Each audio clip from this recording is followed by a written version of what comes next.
కృష్ణా జిల్లా మచిలీపట్నంలో వైసీపీ నిర్వహించిన బైక్ ర్యాలీలో మంత్రి కొల్లు రవీంద్ర తీవ్ర స్థాయిలో మండిపడ్డారు. బైక్ ర్యాలీల పేరుతో వైసీపీ నేతలు వికృత చేష్టలకు పాల్పడ్డారని ఆరోపించారు. రౌడీలు, గంజాయి బ్యాచ్లతో ర్యాలీలు నిర్వహించారని విమర్శించారు. యువతను నిర్వీర్యం చేసిన వ్యక్తి జగన్ అని వ్యాఖ్యానించారు. మెగా డిఎస్సి ద్వారా 16,000 మందికి ఉద్యోగాలు కల్పిస్తే అక్రమాలు జరిగాయని వైసీపీ ఆరోపించడం సిగ్గుచేటన్నారు. 5 ఏళ్లు అధికారంలో ఉన్న సమయంలో జగన్ ఒక్క మెగా డిఎస్సి అయినా నిర్వహించారా అని ప్రశ్నించారు. వైసీపీ దీక్షలు, బైక్ ర్యాలీల్లో రైతులు, విద్యార్థులు ఎక్కడా కనిపించలేదన్నారు. రాష్ట్రంలో సుపరిపాలన కొనసాగుతోందని, ఎన్నికల హామీలో 95% అమలు చేశామని మంత్రి తెలిపారు.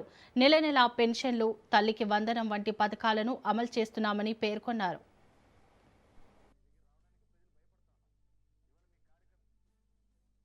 రాష్ట్రంలో ఒక చక్కటి సుపరిపాలన ఇస్తూ అన్ని వర్గాలకి ఆగిపోయినటువంటి అన్ని సమస్యలు కూడా పరిష్కారం చేసుకుంటూ అందులో ప్రధానమైనటువంటి మెగా డిఎస్సి కూడా కండక్ట్ చేసి దగ్గర 16,300 మంది ఉద్యోగ అవకాశాలు కల్పిస్తే మరి జగన్మోహన్ రెడ్డి గొడ్డలి పార్టీ డిఎస్సి మీద మాట్లాడే అర్హత ఉందా?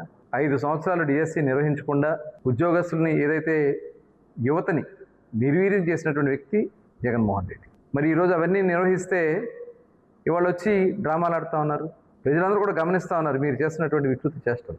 ఇవాళ డిఎస్సికి పిలిపిస్తే ఒక్క డిఎస్సికి సంబంధించినటువంటి అభ్యర్థి ఉండడు. రైతుల గురించి మాట్లాడితే ఒక్క రైతు ఉన్నాడు అక్కడ.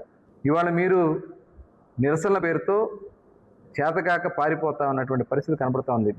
మీ దగ్గర రావడానికి ప్రజలు భయపడతా ఉన్నారు.